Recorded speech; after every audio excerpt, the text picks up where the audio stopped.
is a Ryan Little production.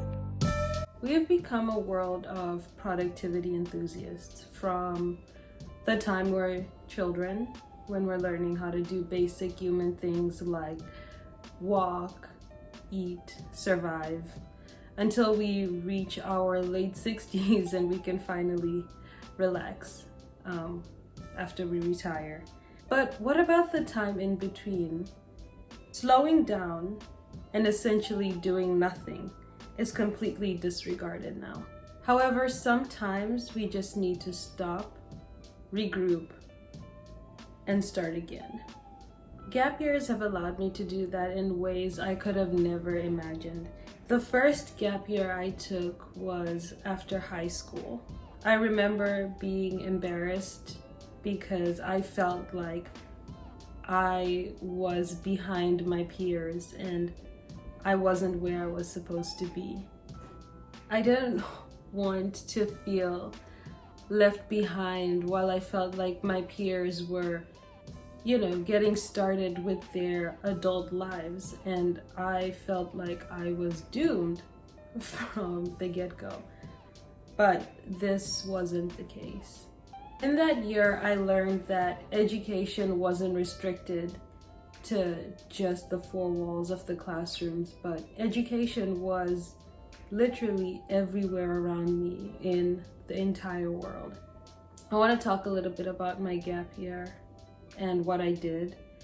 In that year, I studied math and science because essentially that's what I knew I wanted to do with my life.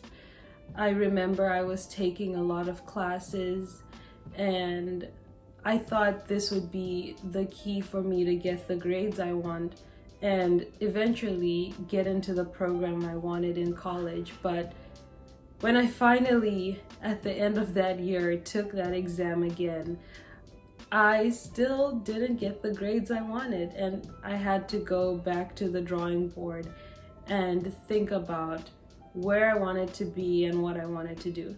Essentially, I always knew that I wanted to be a scientist, and these obstacles weren't going to stop me from what I wanted to do. Either I could continue trying to be a scientist, or I could go into something completely different. And at a point in time, I decided that that new route was what I would do. So I remember applying to the University of Pretoria, which is such an amazing school in South Africa, for their international relations program.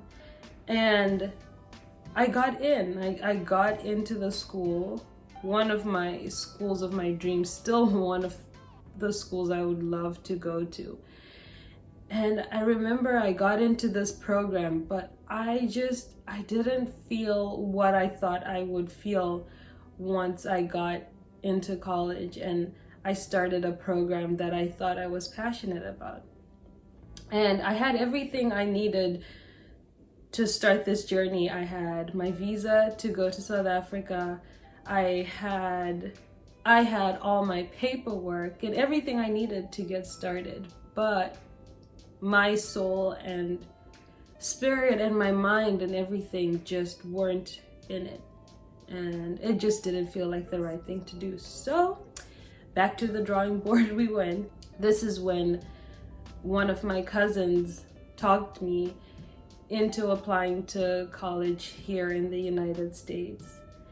And he had already been accepted into a bunch of colleges, but I just didn't think that I had what it took to get into college here and apply and do everything that I needed to do. But he convinced me and I began this process. And now I had already been a year into my gap year, and school in America starts in August. So we were gonna add another 8 months into my gap year, and my peers and my friends were still going on with their journeys, and they were so much further than I was in life. And I just remember feeling so defeated and to some extent like a failure, like I wasn't where I should be. Like they were doing so many amazing things and I just felt like I was left behind. But I decided that I was gonna give this a try, and it, like, what harm could it do if I gave this this journey to America a try? And I ended up moving to Zimbabwe and living with some amazing family members who really helped me with all my SAT preparations and everything that I needed to do to get into school in the US. This second half of my gap year opened up so many opportunities that I didn't think I would ever have. It allowed me to finally pursue my dream of going into science and learning so much about the scientific world. Many people are using this time to self-reflect because so many of us are burnt out.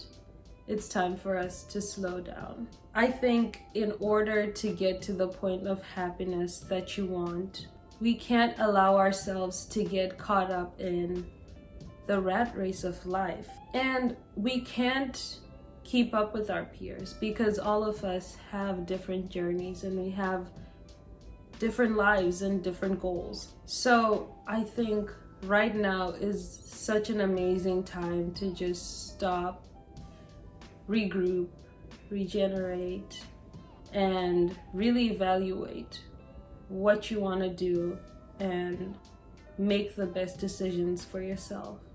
So many of us are in school for such a long period of time in our lives, for decades. We are learning and getting this education, but we get to a point where school feels like a chore and education doesn't feel like something fun to do. Now, when we think of gap years, there's a certain romantic aspect of it that I think a lot of us have seen, like in movies and on social media, and other people who've taken really long and adventurous gap years. But, I'm here to tell you that taking a year off on your life shouldn't be this planned out magical thing. We're not all gonna have the opportunity to go to Australia or wherever else people go for these amazing experiences. But I feel like you can have these amazing experiences in your hometown. You can discover so many things about yourself, your surroundings, things that you love and you've never explored right in your hometown. I think the magic that we're all trying to find will eventually create itself.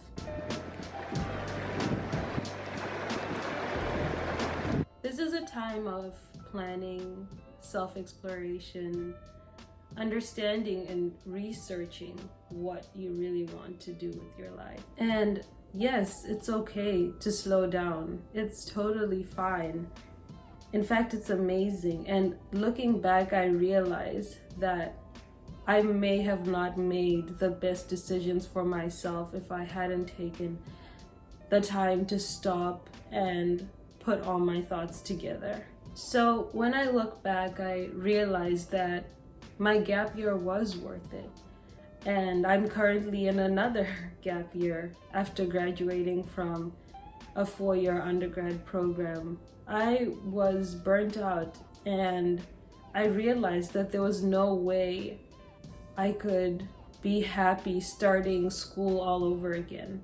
I know I'm gonna carry on with my education. There's still so many things that I want to do, but I've come to the point that I realize the importance of taking a break and exploring different avenues of myself and different aspects of my life that I also love and appreciate, but I never give enough time to those other aspects of myself.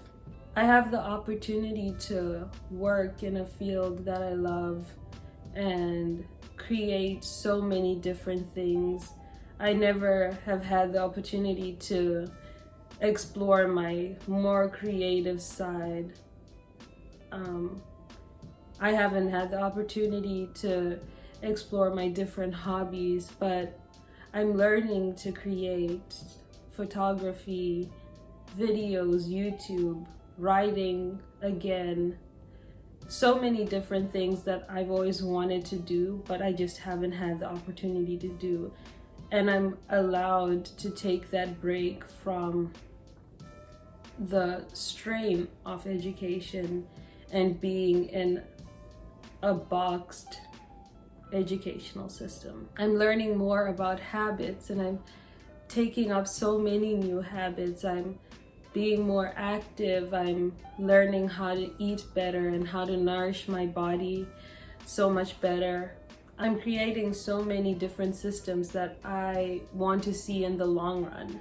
I'm growing more aware of what I want in my career and what I want to build for myself, my goals in life, and understanding aspects of myself that I wouldn't have been able to understand if I hadn't decided that I need another break, and it's okay to take a break. I'm growing financially, I'm growing spiritually, I'm growing mentally, I'm even growing physically.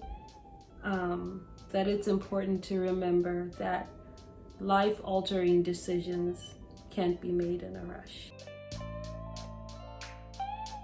This is a Ryan Little production. I hope that you enjoyed my video. I hope you all take your time to leave a comment down below if you made it this far. I hope you like, comment, and subscribe. We're trying to get to 100 subscribers over here.